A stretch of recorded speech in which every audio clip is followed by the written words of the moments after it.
ప్రేమ వందనాలు తెలియజేస్తున్నాం. ఈ ఉదయకాల సమయంలో మార్నింగ్ కాన్ఫరెన్స్ ముందుగా ప్రార్థనతో ప్రారంభించుకుందాం. మన మధ్య ఉన్నటువంటి సహోదరులు యేసుదాస్ గారు ప్రార్థన చేసి కూడికను ప్రారంభిస్తారు. అన్న అందరికి వందనాలన్నా. ప్రార్థన చేసుకుందాం. దయగల ప్రభువా, ప్రేమగల తండ్రి, నీ పాదములకు స్తోత్రములు, కృతజ్ఞతలు చెల్లించుకొనిచున్నాం నాయన. ఉదయకాలంలో సజీవ లెక్కలోంచి మీ సన్నిధిలో చేరి ఇలాగ మా తండ్రి ప్రభువా మరి కూడి వచ్చి నాయన తండ్రి నీ మాటలు వినడానికి మీరు చూపినటువంటి దయా కనికరాన్ని బట్టి మీకు స్తోత్రములు. జాన్ వరకు నన్ను మరుగుపరిచి మీరే వర్తమానాలను గురించి చేరువచ్చిన వారందరినీ దీవించి ఆశీర్వదించమని, నడిపిస్తున్న మీ దాసుని కూడా దీవించమని వేడుకొనుచున్నాం నాయన. పడబోయే పాట మీ దాసుడిని కూడా దీవించండి. సామ్యాలన్నను ప్రభువా మీ కృపలో జ్ఞాపకం చేసుకోండి, సహాయం చేయండి. మీ దయగల ఆస్తులకు అప్పగించుకుంటూ చక్కగా నా తండ్రి మీరు నడిపించండి నాయన. నిన్న దినం కూడా మా తండ్రి చక్కగా మా తండ్రి మార్కాపురంలో జరిగించావు, మేము పరుచుకున్నావు. నేను అనేకులు కూడి చేరి మా తండ్రి మరి సంతోషించి ఆనందించి నాయన తండ్రి నీ సువార్త విషయంలో భారంగా నీ బిడ్డలు మనసులో ఉన్నది మా తండ్రి బయట పెట్టారు. నాయన తండ్రి మా ప్రభు కూటాన్ ప్రాంతంలో నైనా రకరకాలుగా నాయన తండ్రి దేశాలలో తండ్రి మా ప్రాంతాలలో నాయన మా యొక్క ఇండియాలో మా తండ్రి ఉన్నటువంటి స్వార్థ భారాన్ని మరి నాయన బయట పెట్టారు నాయన. ఆ యొక్క విషయాన్ని మా తండ్రి మీ సన్నిధిలో ప్రార్థన చేస్తున్నాం. నేను అనేకులు నాయన తండ్రి మరి సర్వసృష్టికి వెళ్ళి సర్వసృష్టి సువార్త ప్రకటించమని సెలవిచ్చావు నాయన. మేమందరం అక్కడ వెళ్ళలేము నాయన. మీ సన్నిధిలో కూర్చొని ప్రార్థన చేస్తున్నాం నాయన. కనికరించమని నాయన సహాయం చేయండి. వెళ్ళే వారందరినీ దీవించమని ప్రార్థన చేస్తున్నాం. కానైనా అనేకులను లేపుదురని ప్రార్థన చేస్తున్నాం నాయన తండ్రి. ఆ యొక్క సువార్త విషయంలో నాయన మా ప్రభువా మా తండ్రి నాయన ఎంతో మంది ఉన్నారని తండ్రి వినగలిగితే నాయన తండ్రి. ఎరగని వారు, నమ్మని వారు, తెలియని వారు ఎంతో మంది ఉన్నారని బాధ తండ్రి. ఆ బాధలో తండ్రి అక్కడ మా తండ్రి మా ప్రభువా మరి ప్రతి ఒక్క విషయం మా తండ్రి నాయన ఆ మాటలు విన్నప్పుడు తండ్రి ఎంతో బాధ కలిగించింది. ఆ విషయంలో తండ్రి సువార్త అనేకులలో తండ్రి కార్యాలు జరిగించమని నాయన తండ్రి మా ప్రభువా మీ సేవకులు మీ పిల్లలు ఎంతో భారంతో ఆ మాటలు పలికారు. మీ సన్నిధులు ఉండగా దీవించమని ఆశీర్వదించమని ప్రార్థన చేస్తున్నాం. మీ కృపలో సహాయం చేయమని వెళ్ళే వారిని లేపండి తండ్రి. మరి పనిచేస్తున్న వారిని లేపండి నాయన. మీరు ఆశీర్వదించండి. ఈ భారాన్ని కూడా మా తండ్రి మీద ఆశుడు నిర్వాహకులు తండ్రి బలమసాన్ని బట్టి ప్రార్థన చేస్తున్నాం. నేను తండ్రి మరుగునున్నటువంటి వారిని తెర మీదకి తీసుకొని వచ్చి మా ప్రభువా మీ సన్నిధిలో ఇలాగ మా తండ్రి మా ప్రభువా మీ మాటలు మా యొక్క తండ్రి వినడానికి మీరు చూపుతున్న కృపను బట్టి మీ పాదాలకు స్తోత్రాలు చెల్లించుకుంటున్నాం. నీ కృపలో జ్ఞాపకం చేసుకుందని వేడుకొంచున్నాం నాయన. ఈ విషయాలన్నిటినీ మీ సన్నిధిలోంచి మా ప్రభువా ప్రార్థిస్తున్నాం. నడిపించండి చక్కగా నాయన తండ్రి. నాయన యొక్క కూడికను మా తండ్రి మీ ఆశీర్వాదకరంగా చేయమని ఉదయకాల దీవించమని నా ప్రభు ప్రేరక్షకుడైన క్రీస్తు యేసు పరిశుద్ధమైన నామమున ప్రార్థన చేసి వినయంగా వేడుకొనుచున్నాను తండ్రి. ఆమేన్. ప్రార్థన చేసినటువంటి యేసుదాస్ బ్రదర్ కి ప్రేమ వందనాలు. మరి ఆశించిన రీతిగా ఆలోచించిన దానికంటే దేవుడు చాలా గంభీరంగా అక్కడ కార్యాన్ని జరిగించారు. నేను కూడా చాలా మందిని ముఖాముఖిగా చూడగలిగాను. ఆ సంతోషం వర్ణించలేము, వర్ణాతీతం అసలు. మెట్టుకు మరి సమయంలో మార్నింగ్ కాన్ఫరెన్స్ 4413 మరి సమయంలో మరి మన మధ్య ఉన్నటువంటి సహోదరులు మరి సమీరన్న గారు పాట పాడి వినిపిస్తారు. మనమంతా విని ఆనందిద్దాం. నాకు జాయిన్ అవ్వలేదు.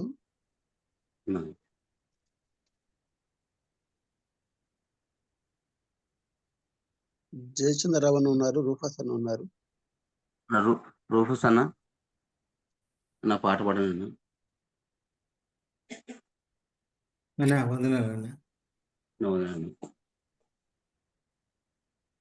ప్రభునామంలో చేరొచ్చినటువంటి ప్రియులందరికీ నా యొక్క హృదయపూర్వకమైన వందనాలు. ఒక పాట పాడుకుందాం. జీవితాంతము వరకు నీకే సేవ సల్పుదునంటిని. జీవితాంతము వరకు నీకే సేవ సల్పుదునంటిని. జీవితాంతము వరకు నీకే సేవ సల్పుదునంటిని.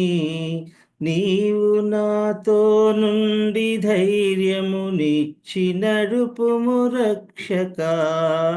నీవు నాతో నుండి ధైర్యమునిచ్చి నడుపుము రక్షకా. జీవితాంతము వరకు నీకే సేవ సల్పుదునంటిని.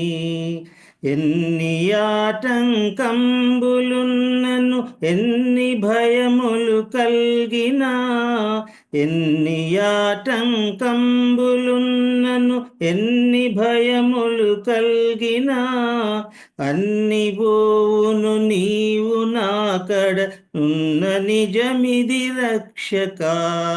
అన్ని బోవును నీవు నాకడ ఉన్న నిజమిది రక్షకా. జీవితాంతము వరకు నీకే సేవ సల్పుదునంటిని. అన్ని వేళల నీవు చింతనే యున్న అనుభవమీయవే. అన్ని వేళల నీవు చింతనే యున్న అనుభవమీయవే. తిన్నగాని మార్గమందున పూని నడచెద రక్షకా.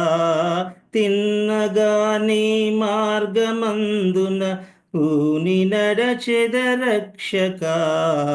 జీవితాంతము వరకు నీకే సేవ సల్పుదునంటిని. పాప మార్గము దరికి బోవక పాతయాశల గోరక, ఎప్పుడు నిన్నే వెంబడింపగ కృపను సంగుము రక్షకా. జీవితాంతము వరకు నీకే సేవ సల్పుదునంటిని. మహిమలో నీవుండు చోటికి మమ్ము చేర్చెదనంటివే. మహిమలో నీవుండు చోటికి మమ్ము చేర్చెదనంటివే. ఇహము దాటిన దాక నిన్ను వీడనంటిని రక్షకా. ఇహము దాటిన దాక నిన్ను వీడనంటిని రక్షకా. జీవితాంతము వరకు నీకే సేవ సల్పుదునంటిని. నీవు నాతో నుండి ధైర్యము ఇచ్చి నడుపుము రక్షకా. నీవు నాతో నుండి ధైర్యము ఇచ్చి నడుపుము రక్షకా. జీవితాంతము వరకు నీకే సేవ సల్పుదునంటిని. జీవితాంతము వరకు నీకే సేవ సల్పుదునంటిని. మంచిది పిల్లలు. మరి పాట పాడిన రూపచంద్ర గారికి ప్రేమ వందనాలు. మరి ఈ సమయంలో మన మధ్య దేవుని సేవకులు ఒళ్ళపోతు తిమోతన్న గారు, ముద్దిరాళ్ళ, సూర్యాపేట జిల్లా, తెలంగాణ. మరి దేవుని సేవకులు మనకి వాక్య పరిచయం చేస్తుండగా అంతకంటే ముందుగా ప్రార్థన చేసుకున్నట్లుగా మన మధ్య ఉన్నటువంటి సునీల్ గారు ప్రార్థన చేస్తారు. సునీల్ అన్న, నా వందనాలన్నా. నా వందనాలను ప్రార్థన చేయాలన్నా వాక్య పరిచయం కొరకై. మమ్మల్ని ఎంతగానో ప్రేమించిన మా ప్రియ పరలోక తండ్రి, స్తోత్రాలు చెల్లిస్తున్నా ప్రభా.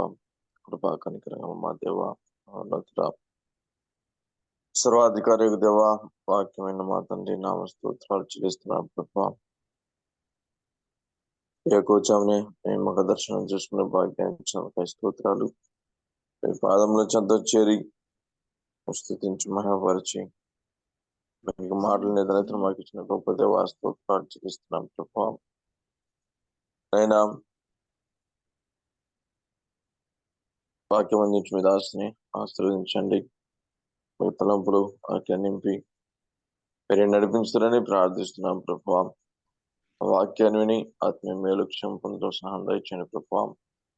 మీరు అధ్యక్షుల నుంచి నడిపించాలని ప్రార్థిస్తున్నాం. మాటలు విని అదన క్షేమం ఆశ్రయం పొంది అని ఆ మాటలు బట్టి మేము నడుచుకుంటూ సహాయం దయచేదురని యేసు క్రీస్తునామమున బట్టి వేడుకుంటున్నాం తండ్రి. ఆమేన్. ఆమేన్. అర్థం చేసినటువంటి సునీలన్న గారికి ప్రేమ వందనాలు. అన్న ఈ వందనాలు సమయంలో అన్న. మన మధ్య మరి కొల్లపోతు తిమోతన్న గారు వాక్య పరిచయం చేస్తుండగా మనం దేవుని ఆత్మీయ మేలు పొందుదాం. ఇంకా వందనా అన్న అన్న వందనాలన్న. 6 గంటల వరకు వాక్య పరిచయం 6:10 వరకు. ఓకే అన్న, మంచిదండి. ఈ ఉదయకాల సమయంలో మరొకసారి మీ అందరితో కలిసి నేను కూడా సహవాసం చేయడానికి, దేవుని యొక్క పరిశుద్ధ వాక్యాన్ని మీతో పంచుకోవడానికి ప్రభు నాకు ఇచ్చిన ఈ మంచి అవకాశాన్ని బట్టి ప్రభును స్తుతిస్తూ ఉన్నాను. దేవుని యొక్క వాక్యాన్ని మనం చదువుకుందాము. నిర్గమాకాండము 16వ అధ్యాయము 19వ వచనం చదువుకుందాం. మరియు మోషే దీనిలో ఏమీయు ఉదయం వరకు ఎవరునూ మిగుల్చుకొనకూడదని వారితో చెప్పెను. అయితే వారు మోషే మాట వినక కొందరు ఉదయం వరకు దానిలో కొంచెము మిగుల్చుకొనగా అది పురుగు పట్టి కంపు కొట్టెను. మోషే వారి మీద కోప్పడగా వారు అనుదినము ఉదయమున ఒక్కొక్కడు తన ఇంటి వారి భోజనమునకు తగినట్టుగా కూర్చుకొనిరి. ఎండ వేడిమికి అది కరిగెను. 31వ వచనం లేకపోతే 33. కాబట్టి మోషే అహరోనుతో, నీవు ఒక గిన్నెను తీసుకొని దానిలో ఒక ఓమేరు మన్నాను పోసి మీ వంశస్థులు తమ యొద్ద ఉంచుకొనుటకు యెహోవా సన్నిధానములో దాన్ని ఉంచుమనెను. యెహోవా మోషేకు ఆజ్ఞాపించినట్లు ఉంచుటకు సాక్ష్యపు మందసము ఎదుట అహరోను దాని పెట్టెను. ఇశ్రాయేలీయులు నివసింపవలసిన దేశమునకు తాము వచ్చు 40 ఏండ్లు మన్నానే తినుచుండిరి. వారు కనాను దేశపు పొలిమేరలు చేరు వరకు మన్నాను తిండ్రి. ఓమేరు అనగా ఏపాలో 10వ భాగము. నిర్గమాకాండం 9వ అధ్యాయం.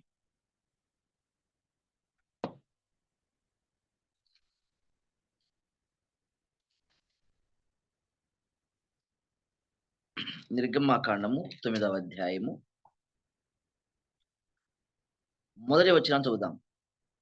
మొదటి నిబంధనకైతే సేవా నియమములను ఈ లోక సంబంధమైన పరిశుద్ధ స్థలమును ఉండెను. ఏలయనగా మొదట ఒక గుడారం ఏర్పరచబడెను. అందులో దీపస్తంభమును బల్లయు దాని మీద ఉంచబడిన రొట్టెలను ఉండెను. దానికి పరిశుద్ధ స్థలమని పేరు. రెండవ తెరకు ఆవల అతి పరిశుద్ధ స్థలమును గుడారముండెను. అందులో సువర్ణ ధూపార్తియు అంతటను బంగారు రేకులతో తాపబడిన నిబంధన మందసమును ఉండెను. ఆ మందసములో మన్నాగల బంగారు పాత్రయు చిగిరించిన అహరోను చేతికర్రయు నిబంధన పలకలను ఉండెను. ఆ మందసములో మన్నాగల బంగారు పాత్ర, చిగిరించిన అహరోను చేతికర్రయు నిబంధన పలకలను ఉండెను. చిన్నమాట ప్రార్థన చేద్దాం. మహిమగల్ల తండ్రి, దయగల్ల ప్రభువా, నీకు స్తోత్రములు. చదవబడిన ఈ లేఖన భాగాలను నీ ఆత్మ ద్వారా మా కొరకు దీవించి ఆశీర్వదించండి. ఈ ఉదయకాలం నీ వాక్యాన్ని మీరు మాకు విరిచి వడ్డించండి. నాయనా, నీ వాక్యాన్ని మాకు మీరు వివరిస్తుంటుండగా వాక్యానికి విధేయత చూపించే మనసు మాకు ఇవ్వండి. వాక్యాన్ని మా జీవితాలకు అన్వయించుకుని నీ వాక్యపు ఉదకము చేత మా జీవితాలను పవిత్రీకరించుకున్నట్లుగా సహాయం చేయండి. ఈ ఉదయకాలం నాయనా, నీ కృపగలిగిన హస్తాలకు మమ్మల్ని అప్పగించుకుంటుండగా సహాయపడమని, ఈ ధ్యానాన్ని మీరే దీవించమని, ఎంత మేరలో నీ దాసును మాట్లాడాలో ఆ మేరలో మాట్లాడినట్లుగా కృపణీయమని, నీ ఆత్మతో నీ వాక్యంతో నింపమని యేసు ప్రభు నామమున ప్రార్థించి వేడుకుంటున్నాము తండ్రి, ఆమేన్. సోదరి సోదరులారా, ఈ ఉదయకాల సమయమున దేవుని సన్నిధి, దాని యొక్క ప్రాముఖ్యత, దాని గురించి ఒక 3 విషయాలు నేను మీతో పంచుకోగోరుతున్నాను. లాస్ట్ టైం నేను వాక్యం చెప్పినప్పుడు సమయం లేక ఆ 3 విషయాలను నేను పంచుకోలేకపోయాను. మరి ప్రభు మరొక అవకాశాన్ని మీతో ఇలాగ వాక్యం పంచుకునే అవకాశాన్ని ఇవ్వగా, ఈ ఉదయకాలం దేవుని సన్నిధి, ఆ సన్నిధిలో మనకు దాగి ఉన్న గొప్ప భాగ్యాన్ని మనము క్లుప్తంగా వినటానికి ప్రయత్నం చేద్దాం. మనమందరం ఎరిగినట్లుగా ఇశ్రాయేలు ప్రజలు 40 ఏండ్లు వారు అరణ్యంలో యాత్ర చేశారు. ఆ యాత్ర జీవితంలో వారికి కావలసిన అనుదిన ఆహారాన్ని ప్రభువు వారికి అనుగ్రహిస్తూ వచ్చాడు. వారు అపనమ్మకస్తులైన, వారు తిరుగుబాటుదారులైన, ప్రభువు మాత్రం వారి ఎడల నమ్మకంగా ఉండి 40 ఏండ్లు వారికి ఆహారాన్ని, నీటిని, ఎప్పటికప్పుడు వారికి కావలసిన మాంసాన్ని సమృద్ధిగా సమకూరుస్తూ తన ప్రజలను ఆయన పోషిస్తూ వచ్చాడు. ఆ క్రమంలో మన్నా వారికి అనుగ్రహిస్తున్న సమయంలో మోషే ద్వారా ప్రభువు వారికి తెలియజేసిన విషయం, మీరు ఏ రోజు మన్నా ఆ రోజు కూర్చుకోవాలి అన్నాడు.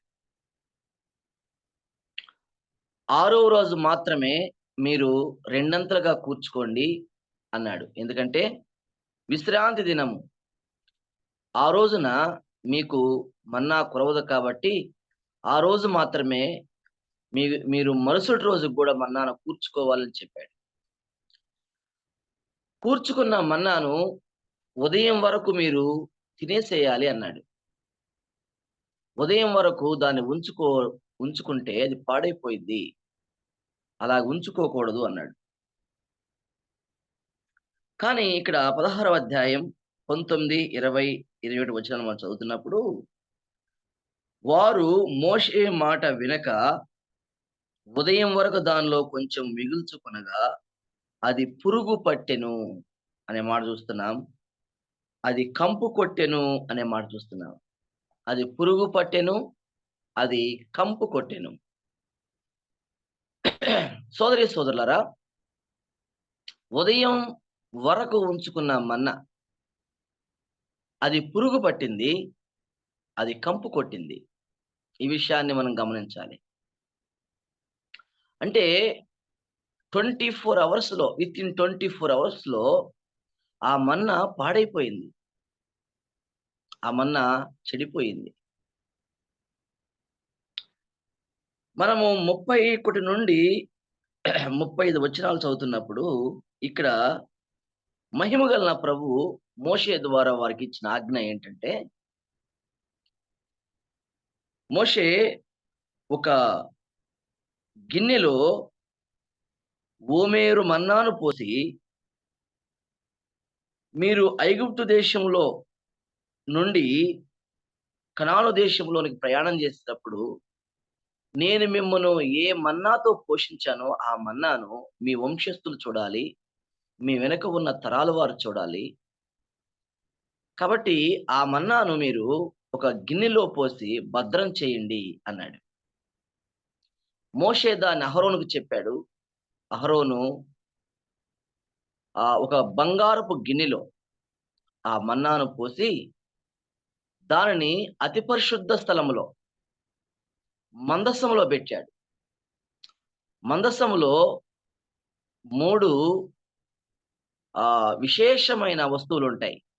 ఒకటి మనం చదువుకున్నట్లుగా మన్నా గల బంగారు పాత్ర, చిగిరించిన అహరోను చేతికర్ర, 3వది నిబంధన పలకలు. ఈ 3 మందసములో ఉండగా ఆ మందసము మీద కరుణాపీఠము ఉంటుంది. గమనించండి, ఈ భాగంలో 33, నిర్గమాకాండం 16:33, కాబట్టి మోషే అహరోనుతో, నీవు ఒక గిన్నెను తీసుకుని దానిలో ఒక ఓమేరు మన్నాను పోసి మీ వంశస్థులు తమ యొద్ద ఉంచుకొనుటకు యెహోవా సన్నిధిలో దాన్ని ఉంచుమనెను. యెహోవా సన్నిధిలో దాన్ని ఉంచుము. ఆ మాట పట్టుకోండి. యెహోవా మోషేకు ఆజ్ఞాపించినట్లు ఉంచబడుటకు సాక్ష్యపు మందసము ఎదుట అహరోను దాని పెట్టెను. యెహోవా సన్నిధిలో దాన్ని ఉంచండి. వాస్తవమే, యెహోవా సన్నిధిలో సాక్ష్యపు మందసము ఎదుట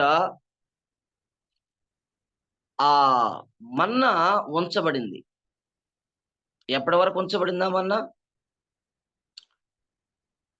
గమనించండి, ఆ మన్నాను వారు రోజు మార్చారా అంటే రోజు మార్చల. ఒకసారి పోశారు. ఆ మన్నా కొన్ని దశాబ్దాలుగా ఆ మన్నా అలాగే ఉండిపోతూ వచ్చింది. ఆ మన్నా పురుగు పట్టలేదు, కంపు కొట్టలేదు. నేను ఇలాగంటాను, దేవుని గుడారములో ఉన్న మన్నాకు పురుగు పట్టలేదు, కంపు కొట్టలేదు. మానవ గుడారములో ఉంచబడిన మన్నా విత్ ఇన్ 24 hours లో అది పురుగు పట్టింది, అది కంపు కొట్టింది. గమనించారా వ్యత్యాసం? యెహోవా సన్నిధిలో ఉంచబడిన మన్నా అది స్పాయిల్ కాలేదు. It did not spoil. అంతే, అది పాడు కాలేదు. మానవ గుడారం, దైవ గుడారం, దేవుని యొక్క షహీన మహిమ వశించే ఆ యొక్క అతి పరిశుద్ధ స్థలములో, దేవుని సన్నిధానములో మందసములో ఉంచబడిన మన్నా, దేవుని సన్నిధిలో ఉంచబడిన మన్నా అది పురుగు పట్టకుండా, కంపు కొట్టుకోకుండా ఎంత భద్రంగా ఉందో చూడండి. ఎంత భద్రంగా ఉందో చూడండి. ఇక్కడ మనం నేర్చుకోవాల్సిన ఆధ్యాత్మిక పాఠం ఏంటంటే, వాస్తవమే, దేవుని సన్నిధి మన్నానే కాదు, నన్ను నిన్ను కూడా పాడు కాకుండా చేస్తుంది. నన్ను నిన్ను కూడా చెడిపోకుండా చూస్తుంది. మనందరినీ భద్రపరచడానికి మనకు అనుగ్రహించబడిన ఒక ఈవి, God's presence. When we spend with God in his presence, we will not be spoiled. మనం దేవుని సన్నిధిలో ఆయనతో గడిపినప్పుడు, గంటల కొద్దీ మనం ఆయనతో ఉన్నప్పుడు, గంటల కొద్దీ ఆయనతో సహవాసం చేసినప్పుడు, ఆయన సన్నిధిలో ఆయనతో అవునా ఎంతగా మనం గడపగలుగుతామో అంతగా మన జీవితాలు నాణ్యతతో ఉంటాయి. మన జీవితాలు చెడిపోకుండా ఉంటాయి. సో ఇక్కడ మనం నేర్చుకోవాల్సిన పాఠం ఏంటంటే, దేవుని సన్నిధి మన జీవితాలను భద్రపరుస్తుంది. That's number 1. God's presence protects us from every evil. ప్రతి చెడు నుండి, ప్రతి దుష్టత్వము నుండి మనల్ని కాపాడగలిగింది దేవుని సన్నిధియే. దేవుని సన్నిధియే. తెస్సలోనికయ మొట్టమొదటి పత్రిక 3వ అధ్యాయం అంటాడు, ఆయన మిమ్మును ప్రతి దుష్టత్వము నుండి కాపాడును అంటాడు. ఎలా కాపాడుతాడు ఆయన? ప్రతి దుష్టత్వము నుండి, ప్రతి చెడు నుండి. స్నేహితులారా గమనించండి, మన చుట్టూ ఏముంది లోకములో? దుష్టత్వమే. మన చుట్టూ ఏముంది లోకములో? భ్రష్టత్వమే. మన చుట్టూ ఏముంది లోకములో? చెడే ఉంది. చెడు వ్యాపించి ఉంది, దుష్టత్వం వ్యాపించి ఉంది. రోజు రోజుకి ఈ చెడు, ఈ దుష్టత్వము చాలా వేగంగా స్ప్రెడ్ అవుతుంది. చాలా వేగంగా స్ప్రెడ్ అవుతుంది. అంత భయంకరంగా ఉంది లోకం యొక్క పరిస్థితి. సో మన చుట్టుప్రక్కల చాలా వేగంగా, కరోనా వైరస్ కంటే వేగంగా ఈ దుష్టత్వం, ఈ చెడు, ఈ పాపం చాలా వేగంగా వ్యాపిస్తుంటుండగా మన జీవితాల్లోనికి ఈ దుష్టత్వం రాకుండా ఉండాలంటే, మన బ్రతుకులు, మన ఆధ్యాత్మిక జీవితాలు చెడిపోకుండా ఉండాలంటే ఒకే ఒక మార్గం, దైవ సన్నిధిలో దాగి ఉండడం. చూడండి, ఒకే మన్నాలో ఏ మార్పు లేదు, సేమ్ మన్నా. మానవ గుడారంలో ఉన్నప్పుడు విత్ ఇన్ 24 hours లో అది చెడిపోయింది, అది పురుగు పట్టింది, అది కంపు కొట్టింది. కానీ దైవ గుడారంలో ఉన్నప్పుడు, దైవ సన్నిధిలో ఉన్నప్పుడు అది చెడిపోలేదు, అది పురుగు పట్టలేదు. పురుగు దాన్ని తాకలేకపోయింది, చెడు దాన్ని అంటలేకపోయింది. అది ఎంత అద్భుతముగా స్థిరంగా దశాబ్దాల కొలది అది దైవ సన్నిధిలో పాడుగా కొని ఉందో చూడండి. దైవ సన్నిధి దాని ప్రాముఖ్యత ఎంత గంభీరమైంది. So God's presence protects us from every evil. ప్రతి దుష్టత్వము నుండి దైవ సన్నిధి మనల్ని కాపాడుతుంది, భద్రపరుస్తుంది. మన చూపులను కాపాడుతుంది, మన తలంపులను కాపాడుతుంది, మన నోటి మాటలను కాపాడుతుంది, మన క్రియలను, మన ప్రవర్తనను కాపాడుతుంది, మన ఊహలను కాపాడుతుంది. సో మన జీవితాలను భద్రపరచుకోవడానికి మనము దేవుని సన్నిధిలో గంటల కొద్దీ ప్రభుతో ఉండగలగాలి. దేవుని సన్నిధి మనకు భద్రతనిస్తుంది, ప్రతి దుష్టత్వం నుండి మనల్ని కాపాడుతుంది. ఈ విషయాన్ని మనము గమనించాలి. తర్వాత నిర్గమాకాండం 32వ అధ్యాయం.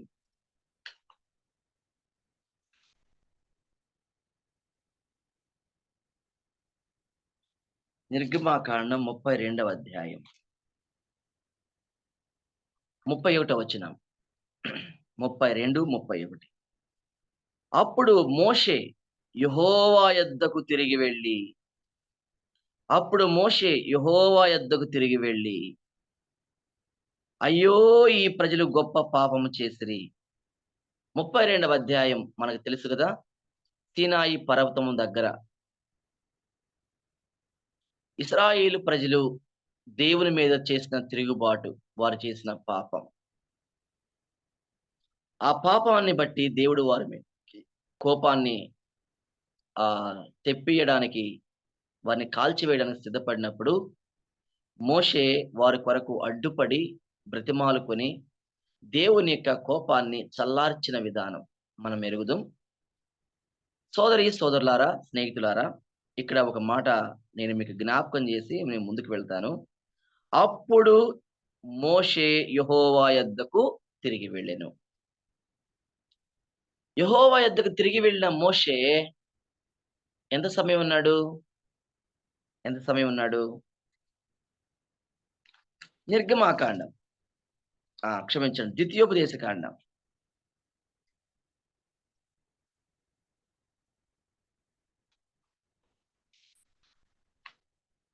9వ అధ్యాయం 18వ వచనం. మీరు యెహోవా దృష్టికి ఆ చెడు నడత నడిచి చేసిన మీ సమస్త పాపముల వలన ఆయనకు కోపం పుట్టింపగా చూచి మునుపటి వలె అన్నపానములు మాని 40 పగళ్ళు 40 రాత్రులు నేను యెహోవా సన్నిధిని సాగిలపడితిని. గమనించండి ఈ మాట. ఇశ్రాయేలు ప్రజలు పాపం చేసినప్పుడు మోషే యెహోవా యొద్దకు తిరిగి వెళ్ళి యెహోవా సన్నిధిలో వారి కొరకు సాగిలపడ్డాడు. యెహోవా సన్నిధిని నేను సాగిలపడితిని అంటాడు. 25వ వచనం కూడా, కాగా నేను మునుపు సాగిలపడినట్లు యెహోవా సన్నిధిని 40 పగళ్ళు 40 రాత్రులు సాగిలపడితిని అంటాడు. యెహోవా సన్నిధిలో సాగిలపడ్డాడు. గమనించండి, మోషే యెహోవా యొద్దకు తిరిగి వెళ్ళెను. It's beautiful sentence. చాలా అద్భుతమైన వచనం ఇది. ఆ మాటే ఎంతో అద్భుతంగా ఉంటది. యెహోవా యొద్దకు తిరిగి వెళ్ళెను. ఇక్కడ మనం ఒకటి అర్థం చేసుకోవాలి. చాలాసార్లు మనము మోషే యొక్క నాయకత్వాన్ని గురించి మనం ఆలోచన చేస్తున్నప్పుడు మోషే ఇంచుమించుగా 20 నుండి 25 లక్షల మంది ప్రజలను 40 సంవత్సరాలు ఎలాగా హ్యాండిల్ చేయగలిగాడు? వారు ఎలాంటి వారు? సారిసారికి తిరుగుబాటు చేసేవారు. కొన్నిసార్లు మోషేను రాళ్లతో కొట్టి చంపడానికి ప్రయత్నం చేశారు. వారికి నీరు ఆహారం లేనప్పుడు. నిర్గమాకాండం 17వ అధ్యాయంలో ఇంత తిరుగుబాటు చేసే ప్రజల్ని, సారిసారికి తప్పిపోయే ప్రజలని, అవునా, ఉదయం స్తోత్రం అంటారు, సాయంత్రము గొడవెట్టుకుంటారు. సాయంత్రము ఆరాధన చేస్తారు, మరునాడు ఉదయానికి వారు తిరుగుబాటు చేస్తారు. ఇలాగా అతి ఆ ఆ తక్కువ సమయంలో త్వరగా తప్పిపోయే ఇలాంటి కఠినమైన ప్రజలను, ఒకరా ఇద్దరా, దాదాపుగా 25 లక్షల మంది ప్రజలను మోషే ఎలాగా సమర్థవంతంగా నడిపించాడు. మనము 30 మందిని 40 మందిని నడిపించలేకపోతున్నాం మన మందిరాల్లో. చాలా కష్టంగా ఉంది ఈరోజు మనకు సేవ. ఒక 50 మందికి సమాధానం చెప్పలేకపోతున్నాం. ఒక 50 కుటుంబాలను పట్టుమట్టు మనం నడిపించలేకపోతున్నాం. కానీ ఇన్ని లక్షల మందిని ఒక నాయకుడు, ఒకే ఒక నాయకుడు ఎలాగా హ్యాండిల్ చేయగలిగాడు? ఆ కేపబిలిటీ ఎలాగొచ్చింది? ఆ సామర్థ్యత ఎలాగొచ్చింది? అసలు ఎలాగ నడిపించగలిగాడు? ఎలాగ తట్టుకోగలిగాడు? ఎలాగ సమస్యలను పరిష్కరించగలిగాడు? ఎలాగ భరించగలిగాడు? వచ్చిన సమస్యలు చిన్న చిన్నవి కాదు. వారి చరిత్ర చదువుతున్నప్పుడు, అవునా, మనకు అర్థమవుతుంది కదా. నా ప్రశ్న అంటే, ఇంత మంది ప్రజలను ఎలాగ నడిపించగలిగాడు? ఇంత పెద్ద సమస్యలకు పరిష్కారం ఎలాగ దొరికింది? ఒకటే కీలకమైంది. మోషే యెహోవా యొద్దకు తిరిగి వెళ్ళెను. That's the secret behind the victory of Moses. మోషే యొక్క విజయం వెనుక ఉన్న రహస్యం అదే. Moses return to God. Moses return to God. మోషే యెహోవా యొద్దకు తిరిగి వెళ్ళెను. యెహోవా యొద్దకు తిరిగి వెళ్ళెను. గమనించండి, మోషే యొద్దకు ప్రజలు ఏ సమస్యను తీసుకొచ్చినా గాని మోషే దేవుని యొద్దకు ఆ సమస్యను పట్టుకుని వెళ్ళేవాడు. తన సొంత జ్ఞానం, తన సొంత తెలివి, అవునా, తన సొంత యుక్తిని ఉపయోగించేవాడు కాదు. ప్రజలు ఏ సమస్యతో వచ్చినా, ఎంత ఆవేశంతో వచ్చినా, ఎంత రగిలిపోతూ వచ్చినా మోషే మాత్రం యెహోవా యొద్దకు తిరిగి వెళ్ళేవాడు. యెహోవా సన్నిధిలో సాగిలపడేవాడు. దేవా, ఇది సమస్య, ఇది ప్రజల సమస్య, నేనేం చేయాలి? What should I do? He used to inquiry in the presence of God. Moses returned to God. అక్కడే ఉంది రహస్యం, విజయ రహస్యం.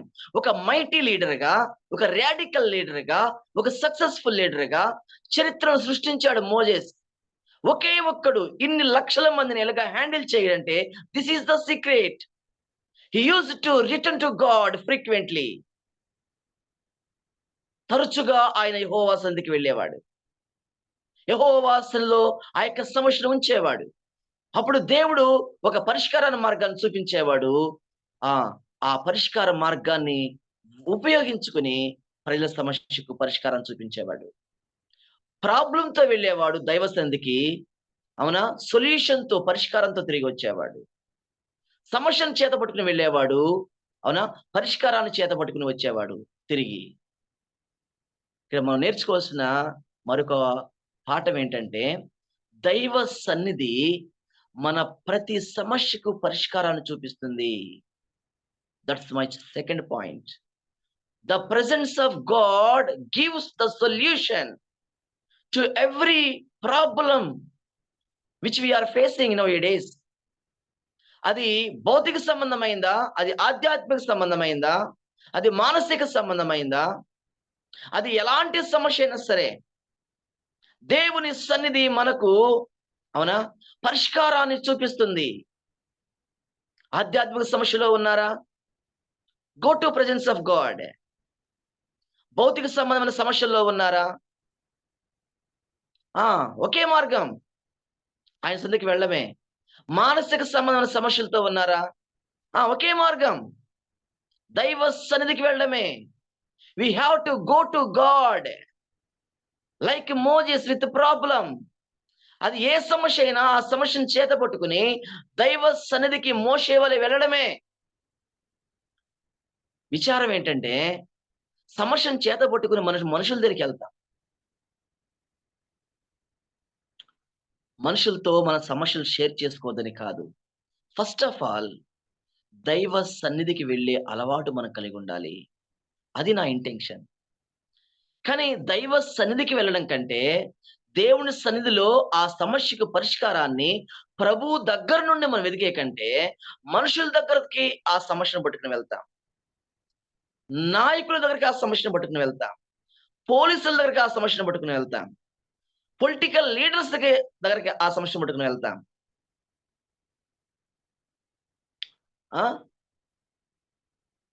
ఈరోజు అవునా, మన ఆధ్యాత్మిక జీవితంలో ఈ దౌర్భాగ్యపు స్థితి చోటు చేసుకుంది. దీన్ని మనము చాలా జాగ్రత్తగా గమనించాలి.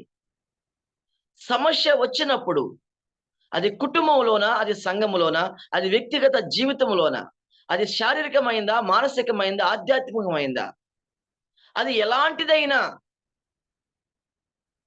అది సమాజానికి సంబంధించిన సమస్య కావచ్చు, సంఘానికి సంబంధించిన సమస్య కావచ్చు, కుటుంబానికి సంబంధించిన సమస్య కావచ్చు, వ్యక్తిగత సమస్య కావచ్చు, ఒకటే ఒకటి, we need to go to presence of God with problem.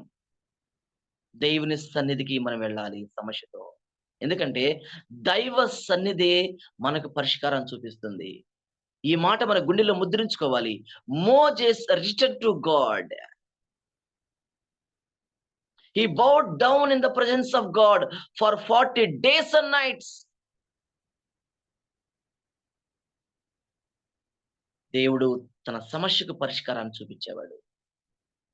Moses ఎల్లప్పుడూ దేవుని చూసేవాడు. ప్రతి సమస్య దగ్గర అతడు దేవుని వైపు చూసేవాడు.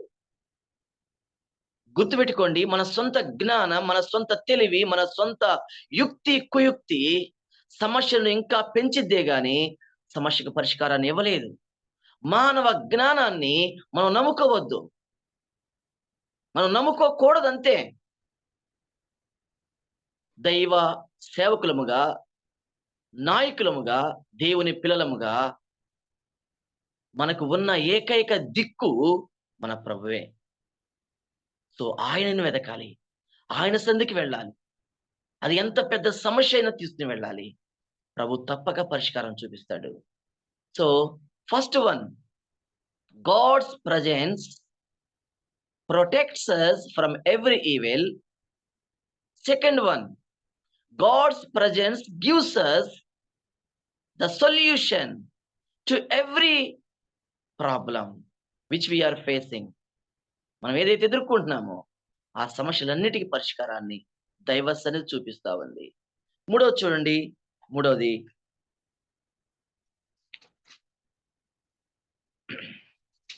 నిర్గమాకాండం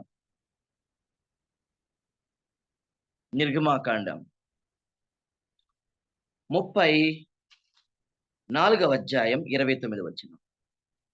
మోషే సీనాయి కొండ దిగుచుండగా శాసనములు గల ఆ 2 పలకలు మోషే చేతిలో ఉండెను. అతడు ఆ కొండ దిగుచుండగా ఆయన అతనితో మాట్లాడుచున్నప్పుడు తన ముఖ చర్మము ప్రకాశించిన సంగతి మోషేకు తెలిసి ఉండలేదు. అహరోనును ఇశ్రాయేలందరూ మోషేను చూచినప్పుడు అతని ముఖ చర్మము ప్రకాశించెను గనుక వారు అతని సమీపింప వెరచిరి. 33, మోషే వారితో మాట్లాడట చాలించి తన ముఖం మీద ముసుగు వేసుకొనెను. మోషే దేవుని సన్నిధికి వెళ్ళాడు. దేవునితో 40 days and nights గడిపాడు. మోషే ఇప్పుడు కొండ దిగి వస్తున్నాడు. రాతి పలకలు తీసుకుని కొండ దిగి వస్తున్నాడు. కొండ దిగి వస్తున్న మోషే ముఖం ఏమైందంటండి? ప్రకాశించెను అనే మాట చూస్తా ఉన్నాం. ప్రకాశించెను. ఎంతగా ప్రకాశించిందంటే ప్రజలు అతన్ని సమీపించడానికి భయపడిపోయారు. వెరచిరి అని ఉంది. అతన్ని సమీపించడానికి సాహసం చేయలేకపోయారు. అంతగా ప్రకాశించింది.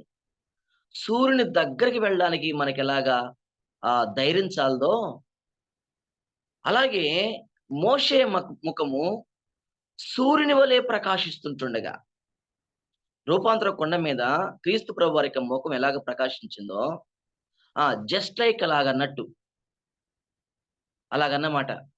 ప్రకాశిస్తుంటుండగా ఆ ప్రకాశవంతమైన కాంతిని, ఆ తేజస్సును, ఆ మహిమను చూడలేక వారు సమీపించడం కూడా భయపడ్డారు. మోషే ఆఖరికి ముఖం మీద ముసుగు వేసుకోవలసి వచ్చింది. దీని గురించి పౌలు గారు కూడా కొరింథీ పత్రికలో ప్రస్తావించాడు.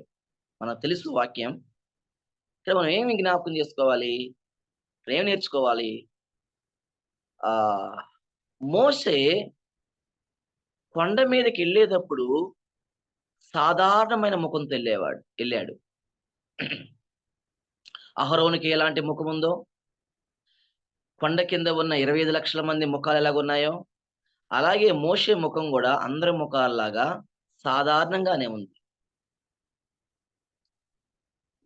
ఏమి తేడా లేదు.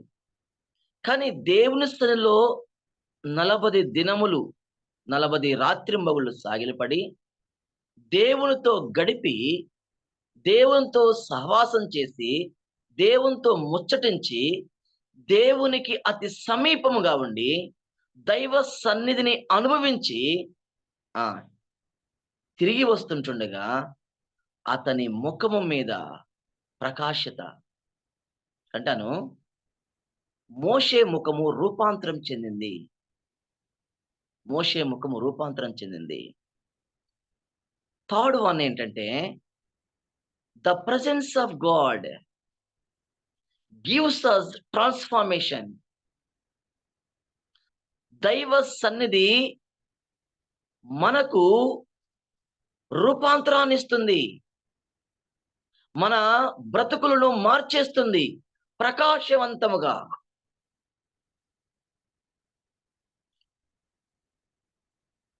క్రైస్తవ జీవితం యొక్క ఉద్దేశం ఏంటి, లేక గురి ఏంటి? What is the ultimate goal of Christian life? ఎందుకు మనం క్రైస్తవులంగా బ్రతుకుతున్నాం? ఎందుకు క్రీస్తుని వెంబడిస్తున్నాం? What is our goal? What is our destination? ఏంటి మన గమ్యం ఏంటి, గురి ఏంటి? గురి ఉండాలి కదా. పౌలు అంటాడు, నేను గురి లేని వాడిని వడే గాలిని కొట్టువాడిని కాదంటాడు. నాకు ఒక గురి ఉందంటాడు కొరింథీ పత్రికలో. అదే పౌలు ఫిలిప్పీ పత్రికలో నేను గురి యొద్దకే పరిగెత్తుతున్నానంటాడు. Yes, we must have a goal. లేకపోతే మనం భక్తి చేయలేం. మనకు గురి ఉండాలి. ఏంటి గురి? క్రీస్తు స్వరూప్యములోనికి మనము మార్చబడటమే మన గురి. క్రీస్తు స్వరూపములో మనం పుణికి పుచ్చుకోవడమే మన గురి. క్రీస్తు స్వభావ స్వరూపాలు నా స్వభావ స్వరూపాలు కావాలి. క్రీస్తు వ్యక్తిత్వము నా వ్యక్తిత్వము కావాలి.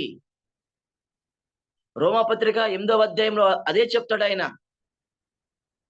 మీరు తన కుమారునితో స్వారూప్యము గలవారగునట్లు జగత్తు పునాది వేయబడక మునిపే మిమ్మల్ని ఆయన ఎరిగాడు, ఏర్పరచుకున్నాడు, పిలిచాడు. తన పిలిచిన వారిని నీతిమంతులుగా చేశాడు, నీతిమంతులుగా చేసిన వారిని మహింపరిచాడు. ఈ వాక్య భాగాలు మనకు తెలుసు, చూపించడానికి టైం కూడా లేదు, తెలుసు కాబట్టి నేను చెబుతున్నాను. నిర్ణయించాడు, నిర్ణయించిన వారిని పిలిచాడు, పిలిచిన వారిని నీతిమంతులుగా చేశాడు, నీతిమంతులుగా చేసిన వారిని ఆయన మహింపరిచాడు. నిర్ణయానికి ముందు ఆయనకున్న గోల్ ఏంటి? Every believer must be transformed as his son.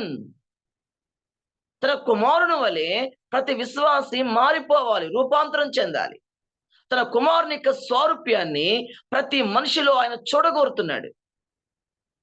రోజు ఒక 4 years బ్యాక్ మార్నింగ్ టైం నేను నా మొబైల్ని ఓపెన్ చేసినప్పుడు ఒక చిన్న పోస్ట్ వచ్చింది. దానిలో ఆ పోస్టులో ఉన్న కంటెంట్ చాలా అద్భుతంగా ఉంది. నేను చాలా ఇన్స్పైర్ అయ్యి నేను వెంటనే ఆ రోజు నెట్ సెంటర్కి వెళ్ళి ఒక కాపీ తీసుకొచ్చి నా బెడ్రూమ్లో గోడకు పెట్టుకుని ఎదురుగా. ఏంటి అంటే అందులో వ్రాసిన కొటేషన్, నీవు తండ్రి అని పరలోకమున్న తండ్రిని పిలిచిన ప్రతిసారి ఆయన తొంగి నీ వైపు చూస్తున్నాడు, నీలో వెదుకుతున్నాడు. ఏంటో తెలుసా? తన కుమారుని స్వారూప్యాన్ని అన్నాడు. షాక్ అయింది. మనం ప్రతిరోజు తండ్రి తండ్రి అని ప్రార్థన చేస్తాం కదా. తండ్రి అని పిలిచిన ప్రతిసారి కూడా ఆ పరమ తండ్రి మనలో ఏమి వెతుకుతున్నాడంట? తన కుమారుని యొక్క స్వారూప్యం. తిమోతిలో నా కుమారుని స్వారూప్యం ఉందా? ఫలానా ఫలానా ఫలానా ఫలానా వ్యక్తిలో నా స్వారూప్యం ఉందా? నా పోలికలు ఉన్నాయా? నా కుమారుని యొక్క పోలికలు ఉన్నాయా? నా కుమారుని యొక్క స్వరూపం ఉందా?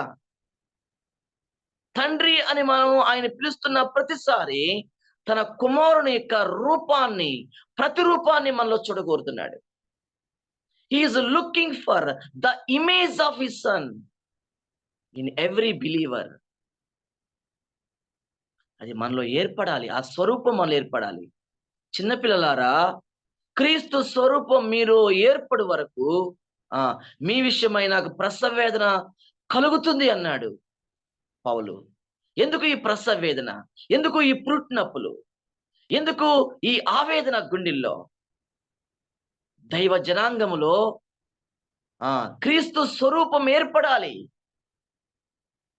ఇది క్రైస్తవుని యొక్క గురి అయి ఉండాలి. నేను నా ప్రభు యొక్క స్వారూప్యంలోనికి రావాలి, ఆయన పోలికల్లోనికి రావాలి, ఆయన స్వభావ స్వరూపాల్లో నేను పునికి పుచ్చుకుని ఆయన వ్యక్తిత్వాన్ని కలిగి నేను బ్రతకాలి. ఇది ఎలాగ సాధ్యమవుతుంది? చాలా ఉన్నాయి. ట్రాన్స్ఫార్మేషన్కి ఇంకో 2 ఉన్నాయి, వాటి జోలికి నేను పోవట్లేదు. కానీ మెయిన్గా దేవుని సన్నిధిలో మనం గడపడం. దైవ సన్నిధి మనకు ఆ యొక్క రూపాంతరాన్ని ఇస్తుంది. దైవ సన్నిధి మనల్ని క్రీస్తుతో ఎంత సహవాసం చేస్తామో, ప్రభుతో ఎంతగా మనం ఉండగలుగుతామో అంతగా మనం మారిపోతాం. జస్ట్ ఒక ఎగ్జాంపుల్ చెబుతా. కోడిగుడ్డుని తీసుకోండి. కోడిగుడ్డుని తీసుకుని మన వంట రూములో ఒక పాత్రలో పెట్టి ఒక 1 నెల రోజులు ఉంచండి. ఏమైంది? ఆ కోడిగుడ్డు అది పాడైపోయింది, మురిగిపోయింది. అదే కోడిగుడ్డుని తీసుకుని ఒక కోడికి తెయ్యండి, ఏమైంది? అది 21 డేస్లో అది ఆ తల్లి కోడి వలె రూపాంతరం చెంది ఒక చిన్న పిల్లగా బయటకు వస్తుంది.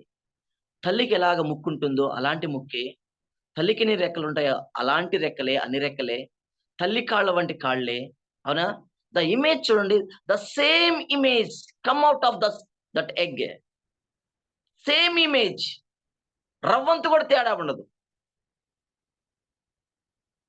21 డేస్ తల్లి రెక్కల కింద ఆ వేడిలో, ఆ వెట్టలో ఆ గుడ్డు ఉన్నప్పుడు ఎలాంటి ట్రాన్స్ఫార్మేషన్ జరిగింది? అదే గుడ్డును తీసుకెళ్లి మన వంట పాత్రలో పెడితే అదే 21 డేస్ ఏమైంది? It will be spoiled. మురిగిపోయింది, పాడైపోయింది. The presence of God gives us the transformation. దైవ సన్నిధిలో ఆ వేడి, ఆ వెట్ట, ఆయన సన్నిధిలో ఉన్న ప్రభావం, ఆయన సహవాసములో ఉన్న ఆ మాధుర్యం మనల్ని మార్చివేస్తుంది. క్రీస్తు ప్రభువు గారి గురించి మనం చదువుకుంటాం. ఆయన కొండ మీదకి వెళ్ళాడు అంటూ ఏకాంతముగా వెళ్ళి రూపాంతరము పొందెను. ఏకాంతములోనే రూపాంతరం ఉంది. ఏకాంతముగా ఆయన కొండకెక్కి వెళ్ళి ఆయన దైవ సన్నిధిలో, తండ్రి సన్నిధిలో ఆయన కూర్చుని ఉండగా, తండ్రితో సంభాషిస్తుంటుండగా, తండ్రితో మాట్లాడుతుంటుండగా, అవునా, ఆ ఏకాంతములో ఆయన రూపాంతరం చెందాడు. సోదరులారా, ఈరోజు మన జీవితాల్లో, మన భక్తి జీవితాల్లో ఏకాంతం ఉందా? ఎందుకు రూపాంతరం లేదు? ఎందుకు ట్రాన్స్ఫార్మేషన్ లేదు? ఎందుకు మన జీవితాలు క్రీస్తు వలె మారడం లేదు? 5 ఏండ్ల భక్తి, 10 ఏండ్ల భక్తి, 20 ఏండ్ల భక్తి, 30 ఏండ్ల భక్తి. నేను 40 ఏండ్ల సీనియర్ అనుకుంటున్నాం, నేను 30 ఏండ్ల సీనియర్ అనుకుంటున్నాం. అసలు సంఘానికి పునాది నేనే అంటున్నాం. నా ద్వారానే మా ఊర్లో పరిచర్య ప్రారంభమైందని చెప్పుకుంటున్నాం. నేను అన్ని రాష్ట్రాలు తిరిగాను, ఇన్ని రాష్ట్రాలు తిరిగాను అని చెప్పుకుంటున్నాం. సీనియారిటీ ఉంది కానీ ట్రాన్స్ఫార్మేషన్ ఎక్కడ? అనుభవం ఉంది కానీ రూపాంతరం ఎక్కడ? క్రీస్తు వంటి స్వభావం, క్రీస్తు యేసునకు కలిగిన ఈ మనస్సు మీరును కలిగి ఉండండి. Where is the mind of God? ఈరోజు సంఘాల్లో, సేవకుల్లో, పెద్దల్లో, సామాన్య విశ్వాసుల్లో, పరిచారకుల్లో క్రీస్తు మనస్సు ఎక్కడ ఉందా? ఈరోజు క్రీస్తు మనస్సు మన జీవితాల్లో. ఇది ట్రాన్స్ఫార్మేషన్. ఏది ఎందుకు లేదు ట్రాన్స్ఫార్మేషను? ఒకటే రీజన్, దైవ సన్నిధిలో గడిపే విషయంలో మనం వెనకబడిపోయినాం. ప్రభు అన్నాడు, at least can you not be with me 1 hour, at least 1 hour. Gethsemane తోటలో ఆయన అడిగింది అదే తన శిష్యుల్ని, నాతో ఒక గడియను మేల్కొని ఉండలేరా? గుండె మీద చేసుకుని ఈ ఉదయకాలం స్వపరీక్ష చేసుకుందాం. నేను నీవు 24 hours లో ఎన్ని అవర్స్ దేవునితో ఉంటున్నాం? పరిచర్య అంటే పరిగెత్తుతున్నాం. వ్యాపారం అంటే పరిగెత్తుతున్నాం. డ్యూటీ అంటే పరిగెత్తుతున్నాం. How much time are we spending with God out of 24 hours? ఆలోచించేద్దాం. మోజెస్ 40 days and nights ప్రభుతో గడిపి కొండ దిగి వస్తుంటుండగా అతని ముఖం ప్రకాశించింది. The presence of God gives us transformation. The face of Moses shined. మన ఆధ్యాత్మిక జీవితాలు ప్రకాశించాలంటే, మన భక్తి ప్రకాశంగా ఉండాలంటే, మన క్షమాగుణం ప్రకాశమానంగా ఉండాలి అంటే, మన ప్రేమ ప్రకాశమానంగా ఉండాలంటే, మన దాతృత్వం ప్రకాశమానంగా ఉండాలంటే, మన దీనత్వం ప్రకాశమానంగా ఉండాలంటే, మన ఆధ్యాత్మిక జీవితాలు, మన భక్తి జీవితాలు ప్రకాశమానంగా ఉండాలంటే, అది కాంతివంతంగా ప్రకాశిస్తూ ఉండాలంటే దైవ సన్నిధిలో గడపడము ఎంతో కీలకమైంది. ఇది మన జీవితాల్లో మిస్ అవుతున్నామని ఈ ఉదయకాలం జ్ఞాపకం చేయబడుతున్నాం. డిఫరెన్స్ చూడండి, నేను ముగిస్తాను. కొండ కింద ఉన్నవారు ఎలాగున్నారు? అహరోను, మిరియాము, మోషే కంటే పెద్దోళ్ళు వీళ్ళు. మోషే కంటే సీనియర్స్, దే ఆర్ సీనియర్స్. అవునా? ఎలాగున్నారు? మోషే ముఖము, అహరోను ముఖము, మిరియాము ముఖము, 25 లక్షల మంది ముఖాలు ఎలాగున్నాయి? ఎప్పుడుకి ఎలాగున్నాయో అలాగే ఉన్నాయి. There was no transformation, there was no shining on their faces. కొండ కింద ఉన్న వారి ముఖాలు అలాగే ఉన్నాయి, చిన్నబోయి కాంతి విహీనంగా ఉన్నాయి. కానీ కొండ మీద ఉన్నాడే దేవునితో, ఆయన ముఖాన్ని చూడండి. There was a lot of difference. ప్రభుతో ఉండేవాడికి, ప్రభుతో ఉండని వాడికి తేడా ఉంటుందండి. తేడా ఉంటుంది. అతని భక్తిలో తేడా ఉంటుంది, ఆత్మీయతలో తేడా ఉంటుంది, ప్రేమించే విషయంలో తేడా ఉంటుంది, క్షమించే విషయంలో తేడా ఉంటుంది, సహించే విషయంలో తేడా ఉంటుంది, దీనత్వంలో తేడా ఉంటుంది, పవిత్రతలో తేడా ఉంటుంది, ప్రభు కొరకు రోషంగా బతికే విషయంలో తేడా ఉంటుంది. ఎస్, తేడా ఉంటుంది, అంతే. ఉంటుంది, ఉండి తీరుతుంది, నో డౌట్ ఎట్ ఆల్. కాబట్టి 3 విషయాలు మనం నేర్చుకున్నాము. The presence of God gives us transformation. The presence of God gives us the solution to every problem. The presence of God protects us from every evil. దైవ సన్నిధి ప్రతి దుష్టత్వము నుండి, చెడు నుండి కాపాడుతుంది. దైవ సన్నిధి మన ప్రతి సమస్యకు పరిష్కారాన్ని ఇస్తుంది. దైవ సన్నిధి మన బ్రతుకులను ప్రకాశమానంగా చేస్తుంది. మన జీవితాలను మరింత కాంతివంతంగా ఎంత ఎక్కువగా ఆయనతో ఉండగలుగుతామో అంత కాంతివంతంగా మన జీవితాలను, అవునా, ఆ యొక్క దైవ సన్నిధి చేస్తుంది. ప్రజలు ఆ కాంతిని చూస్తారు. ఎస్, మోషే ముఖం మీద ఉన్న కాంతి మొరుగ్గా లేదు. మోషే ముఖం మీద ఉన్న ఆ ప్రకాశితను ప్రజలు చూశారు. మన బ్రతుకులు కూడా ప్రకాశిస్తూ ఉంటుంటే ప్రజలు చూస్తారు. ఆ ప్రకాశితను చూస్తారు. చూసి దేవుని మహింపరుస్తారు. కాబట్టి ఆ ప్రకాశత దైవ సన్నిధి ద్వారానే మనకు దొరుకుతుంది. మరొక మాట నేను జ్ఞాపకం చేసి ముగిస్తాను. 10 minutes టైం ఉంది. నిర్గమాకాండం 16వ అధ్యాయం. నిర్గమాకాండం 16వ అధ్యాయం 23వ వచనం. అందుకతడు మోషే చెప్పిన మాట ఇది, యెహోవా చెప్పిన మాట ఇది, రేపు విశ్రాంతి దినము, అది యెహోవాకు పరిశుద్ధమైన విశ్రాంతి దినము. మీరు కాల్చుకొనవలసినది కాల్చుకొనుడి, మీరు వండుకోవలసింది వండుకొనుడి. ఉదయం వరకు మిగిలినదంతయు మీరు మీ కొరకు ఉంచుకునుడని వారితో చెప్పెను. మోషే ఆజ్ఞాపించినట్లు వారు ఉదయం వరకు దాన్ని ఉంచుకునిరి. అది కంపు కొట్టలేదు, దానికి పురుగు పట్టలేదు. మోషే, నేడు దాన్ని తినుడి, నేటి దినము యెహోవా విశ్రాంతి దినము, నేడు అది బయట దొరకదు.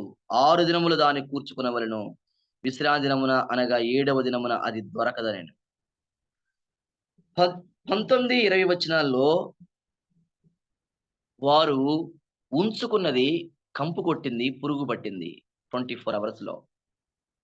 కానీ 23, 24, 25 వచనాలు మనం చదువుతున్నప్పుడు వారు అదే మన్నాను ఉంచుకున్నారు, కానీ అది పురుగు పట్టలేదంట, కంపు కొట్టలేదంట.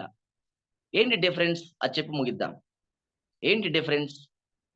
ఇక్కడేమో 24 hours లో పురుగు పట్టింది, కంపు కొట్టింది. ఇక్కడేమో 24 hours లో అది పురుగు పట్టలేదు, కంపు కొట్టలేదు.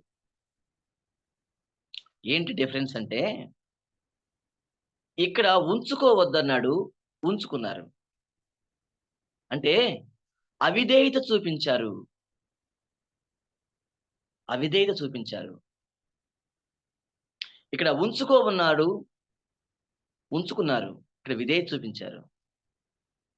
ఇక్కడ నేను చెప్పకూరిందంటే, మన జీవితాలను పాడుగాకుండా చేసేది దైవ సన్నిధి ఒకటి, రెండోది విధేయత. విధేయత. బ్రదర్స్, సిస్టర్స్, మన బ్రదర్ల సహవాసాల్లో మనకు వాక్యం బాగా తెలుసు. ఎంత వాక్యం తెలుసో అంత భ్రష్టత్వం కూడా సంభవిస్తుంది సంఘాల్లో. అంత చెడు, అంత పులిపిండి విస్తారంగా వ్యాపిస్తుంది సంఘాల్లో. నేనంటాను, ఇంత వాక్యం విస్తారంగా తెలిసిన మనము ఎందుకు శరీర సంబంధులుగా మారిపోతున్నాం? ఎందుకు సంఘాలు ముక్కలు చెక్కలు అవుతున్నాయి? ఎందుకు డివిజన్స్?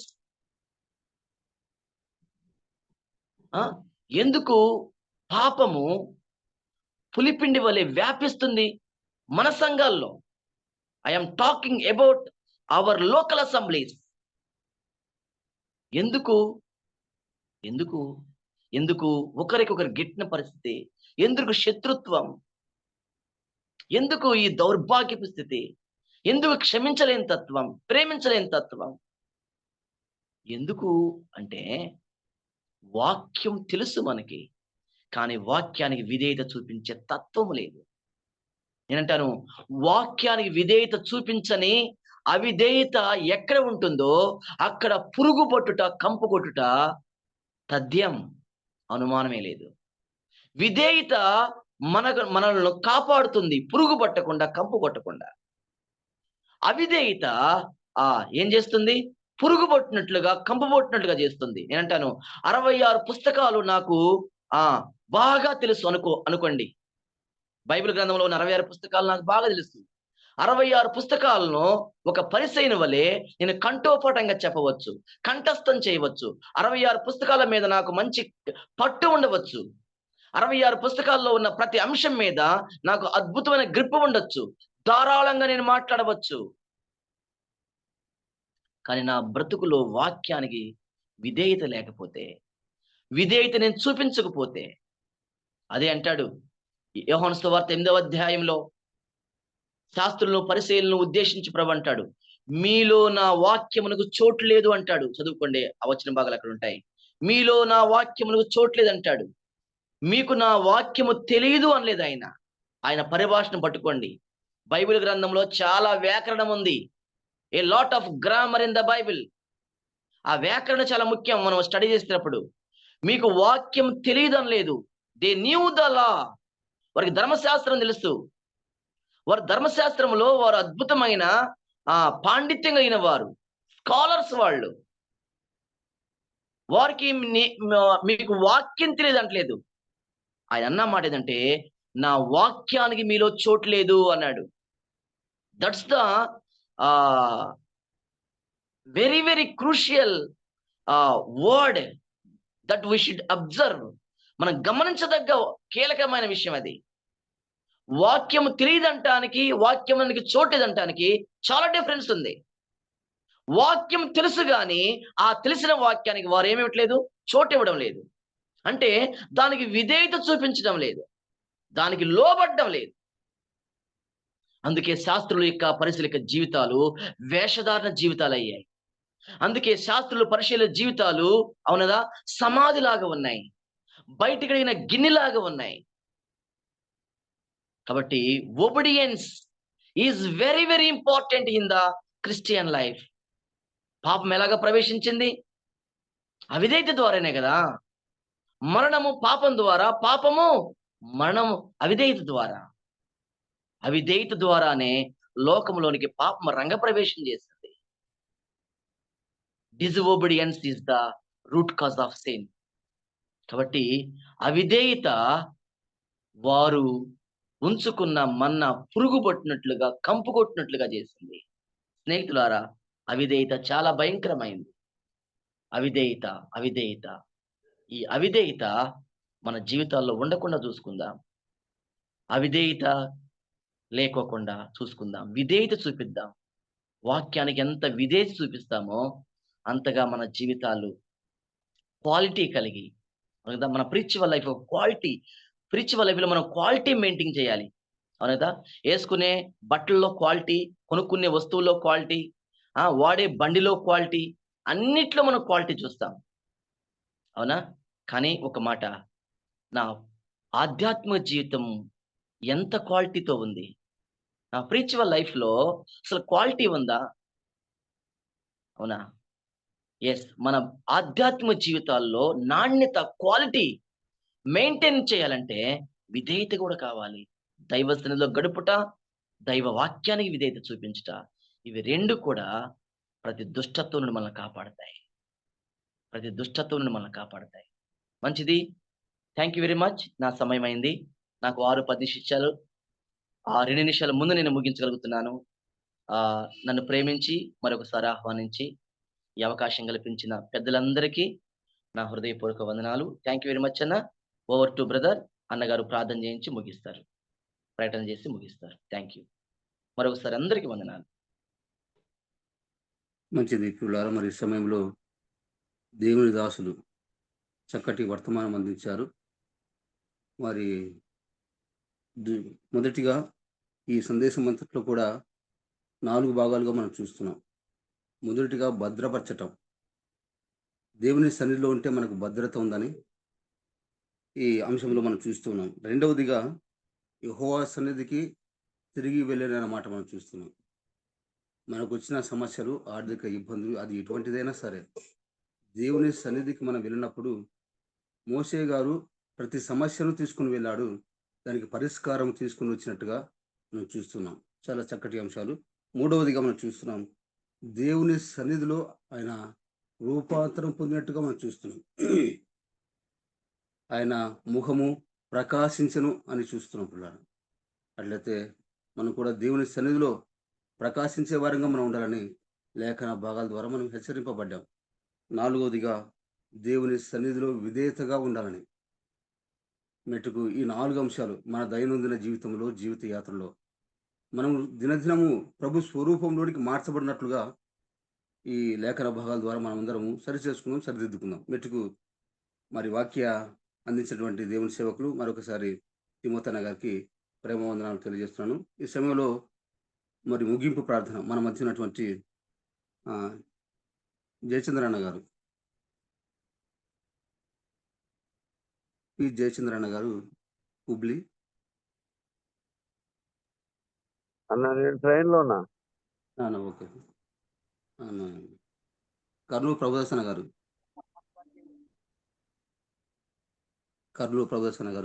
ప్రభుదాస్ ప్రార్థన. అన్న అట్లే నిన్న జరిగిన విశేషాలు కూడా పంచుకోండి. ప్రియమైన వాళ్ళారా, మరి నిన్నటి దినం అన్న ప్రభుదాసన చెప్తా అట్లే. ఓకే. మంచిది. వరకు లేఖన భాగంలో మరి ప్రభు సన్నిధిలో ఉండటం ద్వారా మేలురు మనం గమనించాం. అక్కడ వర్తమానం దాసు దేవుడు యువతను మనం మాట్లాడాడు. మరి ప్రార్థించిన మేరకు నిన్నటి దినమున చక్కటి మరి అక్కడ జరిగిన వార్షికోత్సవాన్ని బట్టి దేవుని గణపడతాం. అనేకులు చేరావటానికి దేవుడు కృప చూపారు. చాలా మంది రాలేదు, ప్రాముఖ్యమైన వాళ్ళు రాలేకపోయారు.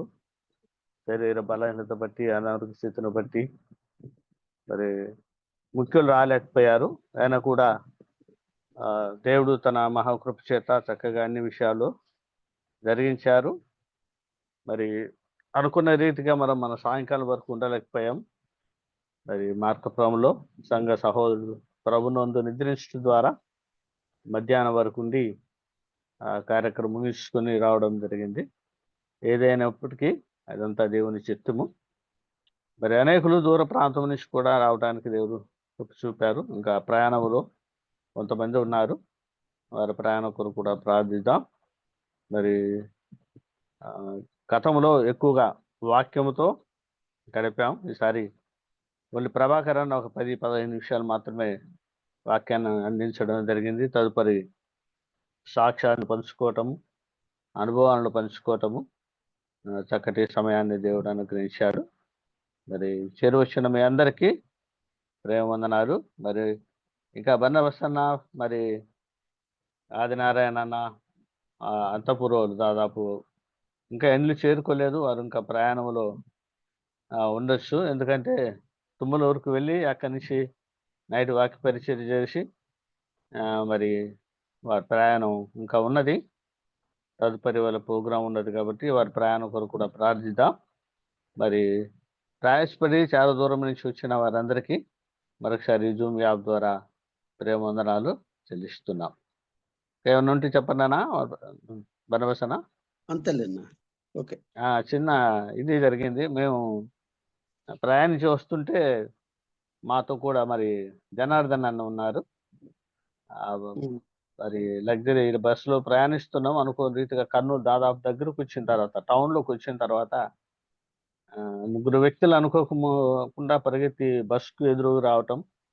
ఆ బస్సు మరి టక్కన స్పీడ్ బ్రేక్ కొట్టడం. అతను జనార్దన్ అన్న ఫ్రంట్ లో కూర్చున్నాడు కాబట్టి ఆ టీవీ బోర్డు ఉంటుంది కదా, బాక్స్ లేచి కొట్టుకున్నాడు.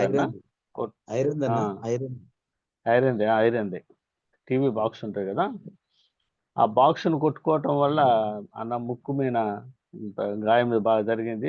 స్కిన్ లేచిపోయింది. మరి బస్ స్టాండ్కి వెళ్ళి అక్కడ ట్రీట్మెంట్ తీసుకున్నాడు. నైట్ అన్న బయలుదేరి వెళ్ళిపోయాడు. ఇది జరిగింది సంఘటన. మిగిలిన మరి అందరూ క్షేమంగా చేరి ఉంటారని మరి ప్రార్థిస్తున్నాం. మరి ఇదన్న విషయాలు ఇంకా ఏమన్నా ఉంటే తెలియజేయండి అన్న బనవసన. మెడిసిన్ కూడా ఇప్పిస్తానా? మెడిసిన్ క్లీన్ చేసి నీట్ గా నేనే మెడికల్ షాపుల్ని ఏసేపు ఉన్నాడు. అంతా ఫ్రీగానే, మొత్తం 500 అయింటది. మొత్తం ఫ్రీగానే ఇచ్చా పిల్లడు, మనకు తెలిసిన పిల్లడు. దేవుని స్తోత్రం. ఓకే.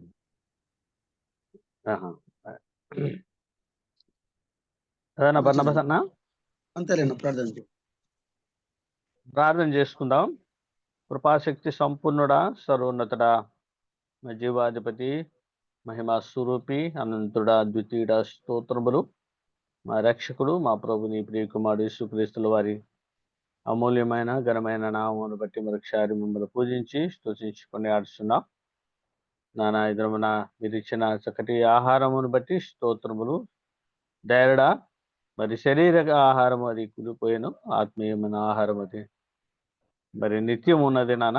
అవునా, నీ మాట ద్వారా మరి మన్నా మరి అది నిలువ చేసుకోకూడదంటే నిలువ చేసుకొని వారు పరీక్షించారు, అది కుళ్ళిపోయింది.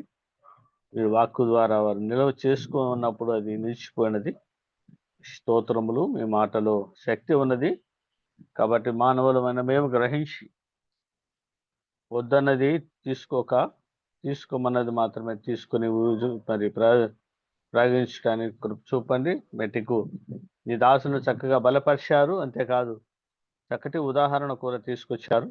కోడిగుడు గురించి అది తన తల్లి రెక్కల కింద ఉన్నప్పుడు అది ప్రయోజనకరంగా ఉన్నది, బయట ఉన్నప్పుడు అది మరి కూలిపోయినట్టుగా మేము చూస్తున్నాం. నాన్న, మీరు మమ్మల్ని ప్రేమించి నీ బిడ్డగా చేసుకున్నారు, నీ సొత్తుగా చేసుకున్నారు. ఈ సన్నిధిలో నీ యందు గడుపుట ఎంతో మేలు నాన్న. అవునానా, అలాగ మేము నీ సన్నిధిలో మరి వృద్ధి చెందటానికి ఫలించడానికి చూపండి. లోకరీతిగా ఆలోచనలతో కాకుండా, శరీర రీతి ఆలోచనలతో కాకుండా ప్రతిదీ నేను అడిగి పొంది నిన్ను కనపరచడానికి సహాయం దయచేయమని వేడుకుంటున్నా. మరి జూమ్ యాప్ని మీరు ప్రేమించి తండ్రి నిన్న జరిగించిన 13వ వార్షికోత్సవంలో నానా చక్కటి కూడికను ఏర్పాటు చేశారు. నానా మరి అక్కడ ప్రయాసపడ్డ నీ దాసుల ప్రభాకరన్న కుటుంబాన్ని బట్టి, సంఘాన్ని బట్టి నేను కనపరుస్తున్నాం. నానా రావాల్సిన దీవులు దయచేయండి. ఎంతో ఖర్చుతో నీ దాసుడు ప్రయాసపడ్డాడు. అంతేకాదు అక్కడ మరి ఒక సహోదరుడు తన యాత్ర ముగించుకుని ఉండగా విడవడ కుటుంబాన్ని ఆదరించి ధైర్యపరచండి. అనేకులు తండ్రి రావటానికి దూర ప్రాంతం నుంచి మీ కృప చూపారు, తిరిగి వారి ప్రయాణాలలో ఉన్నారు. వారిని క్షేమంగా ఇళ్ళకి నడిపించమని నాన్న నేను భయపరచడానికి కృప చూపమని వేడుకుంటున్నా. దయగల దేవ, కృపావశ్యుడా, మరి రాలేని వారి కొరకు ప్రార్థిస్తున్నాం. దూరం ఉండి కూడా మరి లైవ్లో అటెండ్ అవ్వడానికి కూడా మీ దాసుని కృప చూపినందుకు స్తోత్రములు చెల్లిస్తున్నాం. ఇలాగూ మీరు మా పట్ల చేసిన మేలను బట్టి గణపరుస్తున్నాం. ఇంకా బర్నబస్ మరి ఆదినారాయణ మరి ఆ పార్టీ ఇంకా ప్రయాణం చేయాలి. వారి ప్రయాణం కొరకు కూడా ప్రార్థిస్తున్న జ్ఞాపకం చేసుకుని వేడుకుంటూ మీరు చేసిన మేలను బట్టి చూపిన కృపంతని బట్టి స్తుతిస్తూ మా విమోచకుడు యేసుక్రీస్తు నామమున ప్రార్థించి వేడుకుంటున్నాం మా పరమ తండ్రి. ఆమేన్. ప్రార్థించిన ప్రభుదర్శన గారికి ప్రేమ వందనాలు. ఈ దినం కాన్ఫరెన్స్ లో ప్రార్థన చేసినటువంటి యేసుదాసు బ్రదర్ గారికి, అలాగే పాట పాడినటువంటి రూపసన్న గారికి, ఇటుగా వాక్య పరిసరకి ప్రార్థన చేసినటువంటి సునీలన్న గారికి, ఇటుగా ముగింపు ప్రార్థన చేసినటువంటి ప్రభుదాసన్న గారికి ప్రేమ వందనాలు తెలియజేస్తున్నాను. మరి నాకు ఈ అవకాశం ఇచ్చినటువంటి బనవాసన్న గారికి ఇటుగా సమయాన్ని అప్పగిస్తున్నాను. ముందున్న సమయాన్ని మరి